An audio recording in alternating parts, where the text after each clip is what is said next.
ചങ്ങായിമാർ ഇങ്ങളെന്തെങ്കിലും അറിഞ്ഞ നമ്മളെ മോഹൻ ഭാഗവത് മുസ്ലിങ്ങളുമായി ചർച്ച നടത്തി. ഏത് മോഹനം ഭാഗവതറല്ല ഇത്, ആ പാട്ട് പാടുന്ന മോഹനം ഭാഗവതറല്ല, ഇത് നമ്മളെ മറ്റേ മോഹൻ ഭാഗവത്.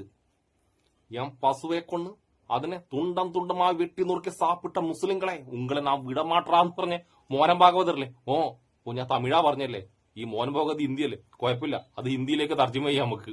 ഇപ്പൊ എന്തിനാണ് ഈ മുസ്ലിങ്ങളുമായി കൂടിക്കാഴ്ച നടത്തി ചർച്ച നടത്തിയത് നിനക്കൊന്നും തിരിഞ്ഞില്ല. വേറെ ഒന്നിനല്ല, ബീഹാറിൽ തെരഞ്ഞെടുപ്പ് വരാൻ പോയിന്ന്.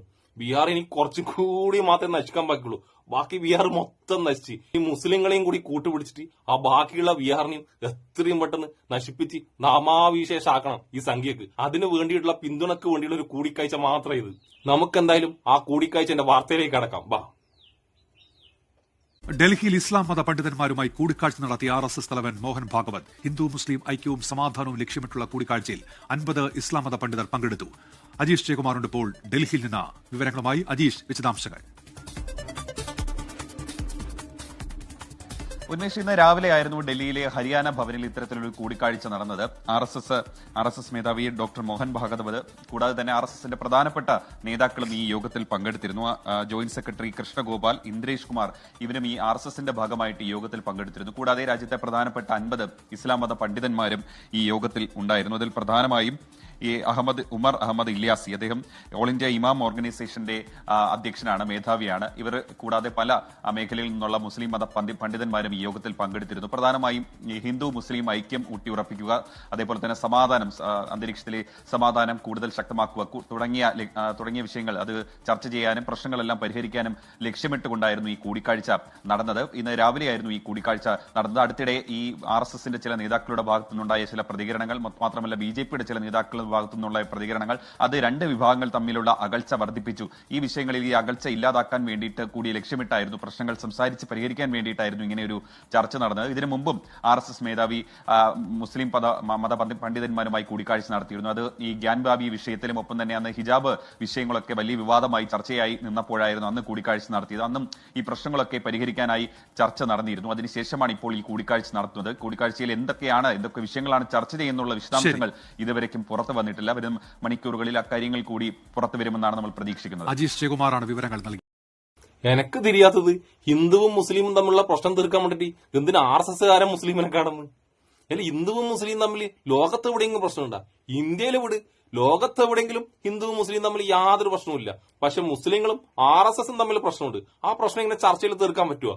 കാരണം ലോകത്തുള്ള എല്ലാ മുസ്ലിങ്ങളും നശിച്ചാൽ മാത്രമേ ലോകത്തിന് സമാധാനം ഉണ്ടാകൂ എന്നുള്ള ഒരു വിചാരധാരയിൽ വിശ്വസിക്കുന്ന സംഘികൾ എങ്ങനെ മുസ്ലിങ്ങളുമായി ചർച്ച നടത്തും? എങ്ങനെ ചർച്ച വിജയിപ്പിക്കും? ഈ ചർച്ചയിൽ നമ്മളെ മോഹനം ഭാഗവതർ മുസ്ലിം പണ്ഡിതന്മാരോട് എന്നാ പറഞ്ഞിട്ടുണ്ടാവും പറയാ, നിങ്ങൾ ലോകത്തുള്ള എല്ലാ മുസ്ലിങ്ങളോടും ആത്മഹത്യ എത്രയും പെട്ടെന്ന് ആത്മഹത്യ ചെയ്യാണ്ടി പറയണം. നമ്മൾ RSSകാർ നിങ്ങളൊന്നും ചെയ്യൂല, നിങ്ങൾ ആത്മഹത്യ ചെയ്തിട്ട് ഈ ലോകത്ത് മൊത്തം തീരണം. അത് പറഞ്ഞ പാട് മുസ്ലിം പണ്ഡിതന്മാർ അതങ്ങ് സമ്മതിച്ച്. അപ്പൊ മോഹനം ഭാഗവതറും മുസ്ലിം പണ്ഡിതന്മാരുടെ ചർച്ച വൻ വിജയം. അങ്ങനെയാണോ നടന്നത്? ഈ വാർത്തേന്റെ കമന്റ് ബോക്സിൽ 2 കമന്റ് ഞാൻ ശ്രദ്ധിച്ചു. അതിലൊരു ഹിന്ദു കമന്റ് ചെയ്തിട്ടുണ്ട്, RSSകാർ ഒരു ഹിന്ദുവിന്റെ അട്ടിപ്പറ അവകാശം ഏറ്റെടുത്തിട്ട് മുസ്ലിങ്ങളായിട്ട് ചർച്ച നടത്താൻ നിൽക്കണ്ട, ഒരു മുസ്ലിമുമായിട്ട് ഒരു ഹിന്ദുവിനും യാതൊരു പ്രശ്നവുമില്ലാന്ന്. അതിന്റെ അടിയിൽ ഒരു മുസ്ലിമിന്റെ റിപ്ലൈ ഉണ്ടായിരുന്നു. ഈ RSSുമായിട്ട് ഇപ്പം ചർച്ച നടന്ന ഈ മുസ്ലിം പണ്ഡിതന്മാരൊന്നും ഇന്ത്യയിലെ മുസ്ലിമിന്റെ മൊത്തം അട്ടിപ്പറ അവകാശം ഏറ്റെടുത്തിട്ടില്ലാന്ന്. സംഭവം ഉള്ളതാണ്. ഇവർ രണ്ടാളും ആരുടെയും അട്ടിപ്പറ അവകാശം ഏറ്റെടുത്തിട്ട് അങ്ങ് ചർച്ച ഉണ്ടാക്കണ്ട. കുറച്ചെങ്കിലും തലയിൽ എന്തെങ്കിലും ഉള്ളവർക്ക് അറിയാലോ, ഇത് ഇലക്ഷൻ എടുക്കുമ്പോൾ സംഘികളെ സ്ഥിരം പരിപാടിയാണ്. ആ സമയത്ത് ഇവർക്ക് മുസ്ലിം സ്നേഹം ഭയങ്കരമായിട്ട് അങ്ങ് ഉത്തരേന്ത്യയിൽ കൂടും. അങ്ങ് സ്നേഹം കൂടിയിട്ട് ഇരിക്കപ്പുറതി ഉണ്ടാവില്ല നമ്മളെ മോഹനം ഭാഗവതർക്ക്. സംഘപരിവാർ ലോകത്തുള്ള എല്ലാ സുഖ സൗകര്യങ്ങളും കൊണ്ടുവന്ന് വിളിച്ചാലും സംഘപരിവാറുമായിട്ട് യാതൊരു ധാരണയിലും എത്താത്ത കോടിക്കണക്കിന് ഹിന്ദുക്കൾ ഇന്നും ഇന്ത്യയിലുണ്ട്. പക്ഷെ സംഘപരിവാർ പറയുമ്പോൾ ആരെ വേണമെങ്കിലും തല്ലാനും കൊല്ലാനും നടക്കുന്ന വിവരമില്ലാത്ത ഒരുപാട് സംഘികൾ ഉണ്ടെന്ന് നമുക്കറിയാം. ആ സംഘികളെ വെച്ചിട്ട് നമ്മളെ ഭയപ്പെടുത്താൻ വേണ്ടിട്ട്, ഏത് ഇന്ത്യയിലെ ആണത്തമുള്ള ഹിന്ദുക്കളെ ഭയപ്പെടുത്താൻ വേണ്ടിട്ട് സംഘപരിവാറെ നോക്കണ്ട, നടക്കൂല. നിങ്ങൾ ലോകത്തുള്ള എല്ലാ സുഖ സൗകര്യം വെച്ചിട്ട് തൂക്കിയാലും നമ്മൾ ഹിന്ദുക്കൾ ഇരിക്കുന്ന തട്ടുണ്ടല്ല, അത് താണ് തന്നെ ഇരിക്കും മോഹനം ഭാഗവതറെ. നമുക്കെല്ലാം ലൈഫിൽ ഒരൊറ്റ ഫിലോസഫി ഉള്ളൂ, മരിക്കുന്നുണ്ടെങ്കിൽ മനുഷ്യനായിട്ട് മരിക്കുക. അതിന്റെ അർത്ഥം മരിക്കുമ്പോൾ സംഖ്യയായി മരിക്കാൻ പാടില്ല, മനുഷ്യനായിട്ട് മരിക്കുക. അത് മാത്രമാണ് നമ്മളെല്ലാം ഫിലോസഫി. അതുകൊണ്ട് സംഘപരിവാറുമായി ചർച്ച നടത്തിയിട്ട് വിജയിച്ചെന്ന് പറഞ്ഞ മുസ്ലിം പണ്ഡിതന്മാർ ഒരു മുസ്ലിമും നമ്മണ്ട. സംഘപരിവാർ മുസ്ലിമുമായിട്ട് സംസാരിച്ചുകൊണ്ട് ഹിന്ദുക്കൾക്ക് എന്തെങ്കിലും ഗുണമുണ്ടാകുന്ന വിചാരിക്കുന്ന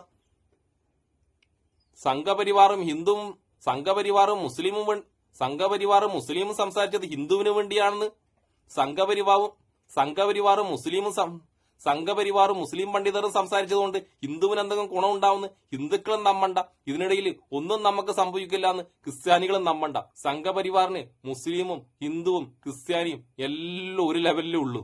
അവരെ ഉന്നത കുല പരിപാടി ഇന്ത്യയിൽ മൊത്തം വ്യാപിപ്പിക്കാൻ വേണ്ടിട്ട് അവരാരാ കാലും പിടിക്കും, ആരാ കൂടി നിൽക്കും. വ്യാപിപ്പിച്ച് കഴിഞ്ഞു കഴിഞ്ഞാൽ അവരെല്ലാരും കാലടിച്ച് പൊട്ടിക്കുകയും ചെയ്യും. അതായത് സവർണ ഹിന്ദുവിന് വേണ്ടി ദളിത് ഹിന്ദുവിനെ തല്ലിക്കൊല്ലുന്ന ഈ സംഘപരിവാറിൽ നിന്ന് മുസ്ലിങ്ങളെ, ക്രിസ്ത്യാനികളെ നിങ്ങൾ ഇപ്പോഴും നീതി പ്രതീക്ഷിക്കുന്നുണ്ടോ?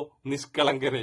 ഇനി കേരളത്തിലാണെങ്കിലും ഇലക്ഷൻ എടുക്കുമ്പോൾ നോമ്പ് കഞ്ഞി കുടിക്കാൻ വേണ്ടിട്ട് കുറെ സുരുഗോപിമാറും നിസ്കരിക്കാൻ വേണ്ടിട്ട് കുറെ ദേശീയ മുസ്ലിങ്ങളെല്ലാം നിങ്ങൾക്ക് എത്തും. എന്തായാലും കേരളത്തിലെ മുസ്ലിങ്ങളെയും കേരളത്തിലെ ഹിന്ദുക്കളെയും നിങ്ങൾക്ക് ആ കുഴിയിൽ വീഴ്ത്താൻ കഴിയില്ല എന്നുള്ള കാര്യം 100% ഉറപ്പാണ്. കാരണം ഇവിടെ വിവരവും വിദ്യാഭ്യാസവും ബോധവും ഉണ്ട്. പക്ഷെ നിങ്ങൾ ഉത്തരേന്ത്യയിൽ ആൾക്കാർക്ക് വിദ്യാഭ്യാസം കൊടുക്കാണ്ട് അവരെ ബോധവും തന്തവും കുന്തവും ഇല്ലാത്ത മനുഷ്യരാക്കി വളർത്തുന്നത് എന്തിനാണെന്ന് മലയാളിക്ക് മനസ്സിലാകും. അതുകൊണ്ട് മോഹനം ഭാഗവതരെ, നിങ്ങൾ എത്രയൊക്കെ ഭാഗവതരുടെ വേഷം കിട്ടി വന്നാലും നിങ്ങളൊരു ഭാഗവതരല്ല, നിങ്ങളൊരു ആരാചാരാന്നുള്ള കാര്യം ഹിന്ദുവിനറിയാം, അതുപോലെ മുസ്ലിമിനും അറിയാം, അതുപോലെ ക്രിസ്ത്യാനിക്കും അറിയാം. അതുകൊണ്ട് നിങ്ങൾ എന്തൊക്കെ വേഷം കെട്ടാൻ പറ്റുമോ അതൊക്കെ കെട്ടിക്കോളൂ. നിങ്ങളുടെ വിജയത്തിന്റെ ഒക്കെ അവസാനം ഭാഗവതരെ നിങ്ങളുടെ ഗാനത്തിൽ വെള്ളി വീഴും. നിങ്ങൾ പാടുന്ന സംഗീതം ഇന്ത്യക്കാർക്ക് ഇഷ്ടമില്ലാത്തൊരവസ്ഥ വരും. അതിനുള്ള കാലം വിദൂരമല്ല എന്റെ മോഹനം ഭാഗവതരെ. അപ്പം മോഹനം ഭാഗവതർക്കും എന്നെ ഇഷ്ടപ്പെടുന്ന എല്ലാവർക്കും എന്റെ ഒരു നല്ല സുലാൻ.